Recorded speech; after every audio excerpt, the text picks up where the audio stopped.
32 रुझानों में NDA 300 seat के करीब। इंडिया 260 सीटों पर आगे। छत्तीसगढ़ में कांग्रेस 4, बीजेपी 6 सीटों पर आगे। तो यूपी में समाजवादी पार्टी 32 सीटों पर आगे चल रही है। बड़ा अपडेट आपको बता रहे हैं, रुझानों में एनडीए 300 सीट के करीब।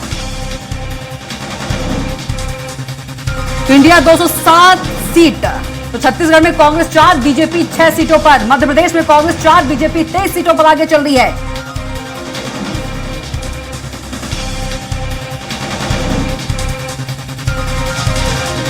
और चलिए, डिबेट के लिए हमारे साथ बेहद ही खास मेहमान मौजूद हैं और उनका परिचय करवा देते हैं। भूपेंद्र सुल्लेरे जी वरिष्ठ पत्रकार हैं, बहुत स्वागत है चर्चा में आपका। सुरेंद्र जी राजनीतिक विश्लेषक देवदत्त दुबे जी हैं, आपका चर्चा में बहुत स्वागत है।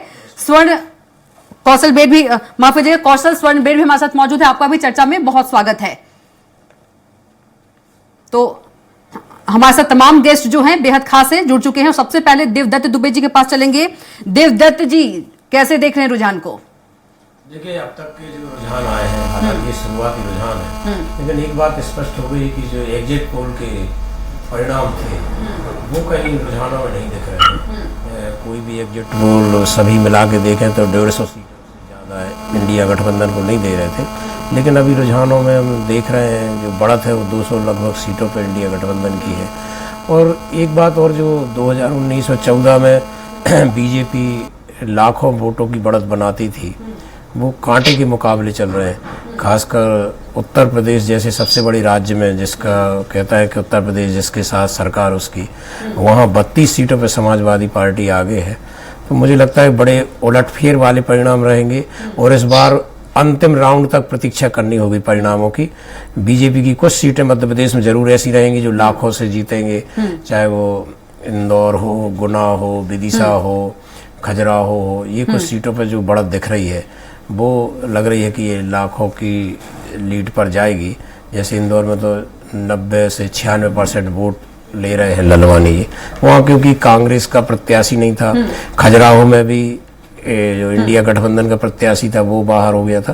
तो कुल मिलाकर बड़े दिलचस्प और रोमांचकारी चुनाव परिणाम आ जाएंगे कि जहां सब कोई आखिरी, जैसे क्रिकेट में होता है, अंतिम ओवर तक सांस रोक के देखते हैं मैच, ऐसा इस परिणामों का मुझे लग रहा है अभी शुरुआती रुझान में। और जो है 12 बजे के बाद बहुत कुछ तस्वीर स्पष्ट होगी, लेकिन ये ट्रेंड है और कई बार इसी पे चलता है, कई बार विधानसभा सीट बार बदलता भी है। तो हमें लगता है थोड़ा इंतजार करना पड़ेगा। लेकिन जो दो बातें महत्वपूर्ण यही हैं कि एक तो एग्जिट पोल के अनुसार अभी परिणाम के रुझान नहीं दिख रहे हैं, और दूसरा बड़ी बढ़त कहीं नहीं दिख रही है, कांटे के मुकाबले। जी बिल्कुल।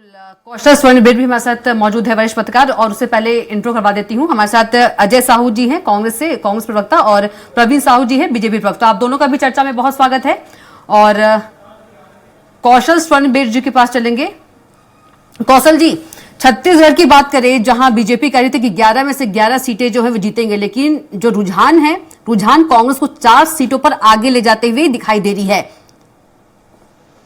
देखिए, निश्चित तौर पर छत्तीसगढ़ में जो मुकाबला है, हम शुरू से मान रहे कि नेट चल रहा है, क्योंकि इस बार जब कांग्रेस सत्ता में रही उसके बाद एकदम से सत्ता से बाहर हुई, और उसके बाद लोकसभा चुनाव में जिस तरह से टिकटों का वितरण कांग्रेस ने किया, तो निश्चित तौर पर आप देखेंगे पूर्व मुख्यमंत्री भूपेश बघेल, पूर्व मंत्री कवासी लखमा, देवेंद्र यादव, शिव डहरिया, मतलब कई ऐसे दिग्गज चेहरे जो पूर्व सरकार में मंत्री रहे हैं, ऐसे को चुनाव मैदान में उतारने। और वही बीजेपी ने अपने 7 सांसदों की टिकट काटी थी। तो कहीं कहीं जो मामला था काफी यहाँ पर टफ दिख रहा था। और किस तरह से भारतीय जनता पार्टी शुरू से बोल के चल रही थी कि हम 11-11 जीतेंगे, तो कहीं कहीं कांग्रेस भी ये मानकर चल रही थी। और जो आप देखा है जिस तरह से रुझान सामने आ रहे हैं, एक दिन पहले ही कांग्रेस प्रेस कॉन्फ्रेंस करके कहती है कि जो एग्जिट पोल के जो नतीजे हैं वो फर्जी हैं, और जिस तरह से रुझान देखने को मिला, निश्चित तौर पर वो एग्जिट पोल एग्जैक्ट पोल में नहीं बदल रहे, काफी अलग अलग डिफरेंट किस्म की आप देख रहे परिस्थिति, कहीं पर आगे कहीं पर पीछे। निश्चित तौर पर लोकसभा का चुनाव है, काफी बड़े वोट बैंक होते हैं,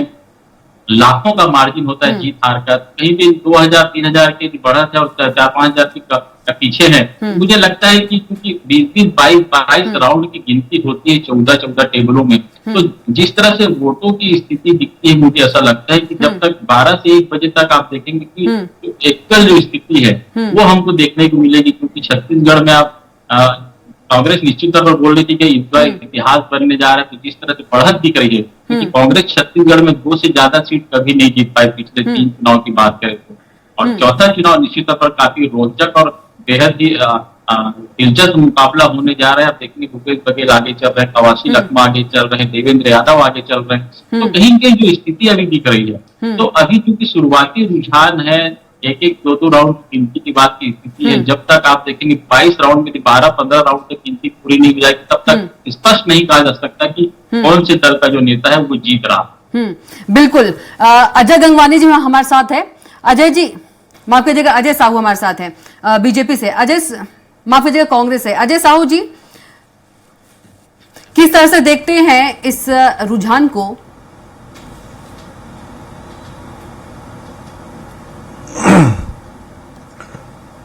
देखिए, निश्चित तौर पर एग्जिट पोल के जो आंकड़े आए थे वो कहीं ना कहीं उसको उलटफेर करता हुआ जो एग्जिट पोल है वो दिखा रहा है, और निश्चित तौर पर देश ने इस बार परिवर्तन के लिए वोट किया है, ऐसा भी देखने को मिल रहा है।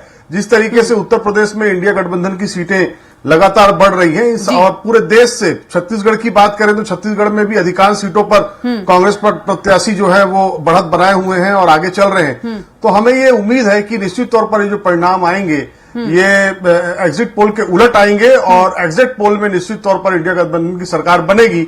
लेकिन ये बहुत ही शुरुआती रुझान है। आगे आगे जैसे समय गुजरते जाएगा उसके बाद स्थितियां जो है वो साफ होती जाएंगी।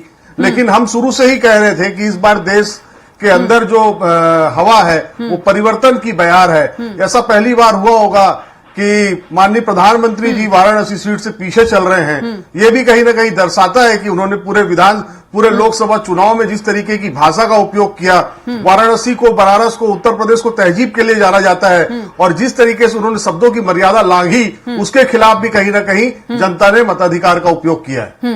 बिल्कुल। प्रवीण जी के पास चलेंगे। प्रवीण जी, जो कांग्रेस है, कांग्रेस स्टार्टिंग से कह रही है कि एग्जिट पोल है, एग्जैक्ट पोल नहीं है। रुझान भी जो है, रुझान अभी छत्तीसगढ़ में यदि रुझान की बात करें 4 सीटों पर आगे है, बीजेपी 6 सीटों पर है। क्या कुछ कहेंगे?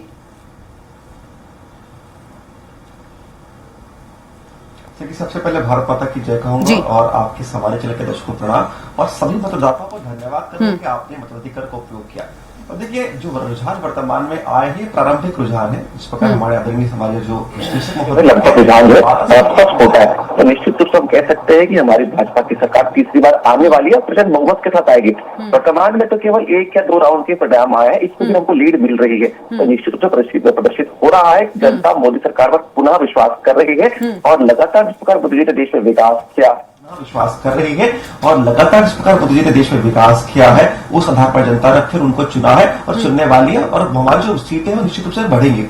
देखिए, मैंने पहले ही कहा कि प्रारंभिक चरणों के परिणाम है। आने वाले समय में देखिएगा जो कांटे की टक्कर है, उस कांटे की टक्कर को पछाड़कर भारतीय जनता पार्टी का प्रत्येक प्रत्याशी बहुत लीड से आगे बढ़ेगा, और 300 से 350 के बीच हो सकता है कि 400 बार भी हम निश्चित रूप से आगे बढ़ जाए। आरंभिक रुझान है, लेकिन जनता यह भी जान रही है कि देखिए किस पार्टी ने 10 सालों में विकास किया। कांग्रेस पार्टी के पास 50 साल से अधिक सत्ता थी, सत्ता तो प्राप्त कर लिया, लेकिन केवल भ्रष्टाचार किया। वही भारतीय जनता पार्टी अंत्योदय पर काम करने वाली पार्टी है। अंतिम पंक्ति के अंतिम व्यक्ति का विकास हमने किया, इसलिए पूर्ण विश्वास के साथ हम कह सकते हैं कि हमारी सरकार पुनः आएगी। बिल्कुल।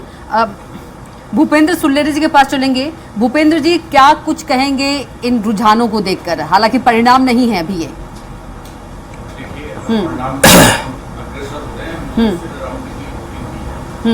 राउंड की वोटिंग से अभी क्लियर, क्योंकि मतदान कम हुआ था और मतदान के कारण ये लास्ट तक कुछ सीटें ऐसी हो गई। लेकिन इस तरह से ये आभास लगाया जा रहा है कि इस तरह अप्रत्याशित परिणाम आएंगे, और मध्य प्रदेश में खासतौर से कभी अभी लग रहा है कि महाकौशल में एक आध सीट जीत सकती है, और यहाँ पे चंबल क्षेत्र में भी कांग्रेस आगे चल रही है।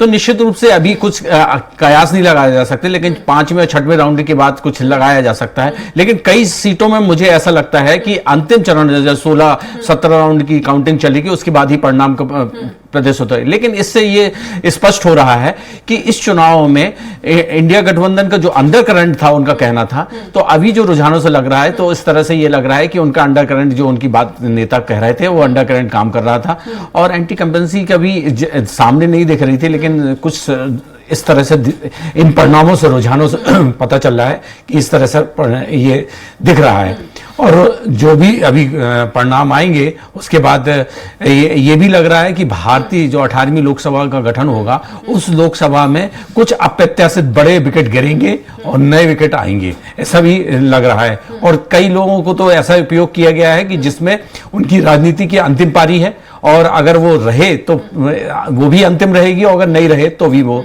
अंतिम रहेगी। तो कहा जा सकता है जो कांग्रेस है कुछ तो आश्वस्त होगी, क्योंकि जिस तरह से बार बार जो बड़े नेता है, दिग्गज नेता है, चाहे जयराम रमेश की बात करें, दिग्विजय सिंह की बात करें, राहुल गांधी की बात करें, ये सभी मिलकर ईवीएम पर ठिकरा फोड़ रहे थे। तो जो रुझान आ रहा है, रुझान से कुछ तो खुश हुए होंगे कांग्रेसी। नहीं, वो अभी तो खुश हो सकते हैं, लेकिन अभी क्या है कि वोट प्रतिशत जो कम हुआ है तो अंतिम राउंड तक ही जीत और हार तय होगी। तो ये तो अभी तो ठीक है, खुशी की वाली बात है। लेकिन अभी एनडीए अभी भी मैच्योरिटी के रूप में सरकार बना रही है, तो ऐसा नहीं है कि उनको वो, लेकिन अब आगे देखिए क्या होता है। लेकिन हाँ, उनके लिए उनके जो होमवर्क किया है, उन्होंने जिस तरह से अपने प्रयास किए हैं, और सबसे बड़ी बात है उत्तर प्रदेश में। उत्तर प्रदेश में इंडिया गठबंधन 37 सीटों में अभी लीड बता रहा है। ये मतलब कि इन लोगों का अनुमान था जिस हिसाब से, तो 62 पिछली बार बीजेपी को मिली थी, तो उस हिसाब से काफी कुछ इनका अच्छा परफॉर्मेंस है। और भाजपा वहां घटी बता रहा है। तो ये जो शिफ्ट हुआ है वोट, तो वो इंडिया गठबंधन को हुआ है। और हिंदी बेल्ट के देखें आप, मध्य प्रदेश और छत्तीसगढ़ की 40 सीटों में भी देखा जाए तो 40 सीटों में भी इनका अच्छा परफॉर्मेंस। 4 सीटें यहां दिखा रहे हैं और 4 वहां दिखा रहे हैं, तो 8 सीटें। और जो पिछली बार उनके पास 1 सीट थी, तो इसलिए निश्चित रूप से उनके लिए अच्छे प्रयास है और अच्छी सार्थक उनकी पहल है। अब आगे देखते हैं कि क्या होता है, क्योंकि काउंटिंग के अंतिम चरण ही पर ये क्लियर हो सकेगा। बिल्कुल, देवदत्त जी के पास है। देवदत्त जी, यदि सबसे हॉट सीट की बात करें मध्य प्रदेश की, छिंदवाड़ा की बात करें, नकुलनाथ 25,000 वोटों से पीछे चल रहे हैं। बहुत ही प्रतिष्ठा का सवाल है। देखिए, भाजपा ने जिस तरह से सभी 29 सीटों पोलिंग बूथ में लिया था, उसमें सबसे ज्यादा फोकस उनका छिंदवाड़ा सीट पे था। केंद्रीय गृह मंत्री अमित शाह लगातार उस पर निर्भर बनाए हुए थे। और जिस तरह से कमलनाथ का भाजपा में जाने का एपिसोड हुआ, उसके बाद ये संभावना बन गई थी कमलनाथ की छवि को भी नुकसान हुआ। और भाजपा ने जिस तरह से पूरी ताकत 29वीं सीट पर, वो ये समझ रहे थे कि 28 तो हम जीतेंगे ही, 29 में पूरी ताकत लगाओ। लेकिन छिंदवाड़ा हो सकता है भाजपा अब जीत रही है वहाँ, लेकिन जो 4 सीटों पे पीछे चल रही है, तो भाजपा ने एक बड़ी कीमत भी चुकाएंगे छिंदवाड़ा जीतने की, कि वो 4 सीटों पर नुकसान भी उनको हो सक रहा है, क्योंकि उनने पूरा फोकस छिंदवाड़ा पे बनाया हुआ था। ये बड़ा चौंकाने वाला परिणाम है। दूसरी बार होगा जो कमलनाथ है यहाँ से मतलब पीछे चल रहे हैं, अन्यथा वो 40 सालों के इतिहास में लगातार आगे चलते रहे, शुरू से मतगणना के और हमेशा जीतते रहे चुनाव। तो ये जनता है, यही लोकतंत्र की खूबी है कि कोई अपने आप को शहंशाह ना समझे। वो किसी को भी कभी भी चुनाव में मात दे सकती है, क्योंकि चुनाव अब केवल वातावरण के नहीं रह गए, मैनेजमेंट के भी चुनाव हो गए हैं। और बड़ा दिलचस्प जो रुझान है, और मुझे लगता है कि जनता एग्जिट पोलों को भी अंगूठा दिखा रही है, क्योंकि एग्जिट पोल जिस तरह से रुझान दिखा रहे थे, अभी तक के परिणामों के रुझान उस तरह के नहीं आ रहे हैं। तो छिंदवाड़ा वाकई में कांग्रेस के लिए बड़ा झटका होगा, जो उनका सबसे सुरक्षित गढ़ था। 2019 में बीजेपी ने 28 सीटें जीती, यहाँ तक कि गुना शिवपुरी में सिंधिया भी हार गए, तब भी छिंदवाड़ा जीते थे। बिल्कुल, आपने सिंधिया की बात की है देवदत्त जी, तो सिंधिया गुना में जीत की नहीं, लीड की बात करनी चाहिए। आपने सिंधिया की बात की है, तो लीड महत्वपूर्ण है। थोड़ा सा अभी तो उनकी जो लीड आई है वो 20,000 के आसपास, सेकंड राउंड के आसपास आई है, तो इस हिसाब से अपन 1 लाख से ऊपर तो मान ही सकते हैं। लेकिन अभी तो उनके लिए जीत बहुत महत्वपूर्ण थी, क्योंकि दूध का जला जैसे छाछ भी फूक फूक कर पीता है, परिवार लग गए थे उनके लिए वही मैं कह रहा प्रचार में। इस बार उन्होंने पूरे, जैसा लग रहा था कि पहली बार सिंधिया जो है चुनाव लड़ रहे हैं। चुनाव लड़ा, वार्ड का चुनाव लड़ा, सरपंच का चुनाव लड़ा, ऐसे चुनाव लड़ा, पूरा परिवार, पत्नी, बेटा सब घूमते रहे। तो वही था कि पिछले बार वो हार गए थे अपने ही प्रतिनिधि से, सांसद प्रतिनिधि से। इसके बाद वो सतर्क हुए हैं और इस बार वो एक अच्छी बढ़त से जीतना चाहेंगे, क्योंकि उनके ऊपर बहुत दबाव भी है कि उनको लाए हैं भाजपा में, तो उनसे बहुत उम्मीदें भी हैं। ऐसा सब राजनीति के जो गुणाभाग हैं वो बड़े रोचक मुकाबले में है अभी। बिल्कुल दुबे जी, एक छोटा छोटा जवाब लूंगी। अजय साहू जी, आपसे रुझान को लेकर क्या कुछ कहेंगे?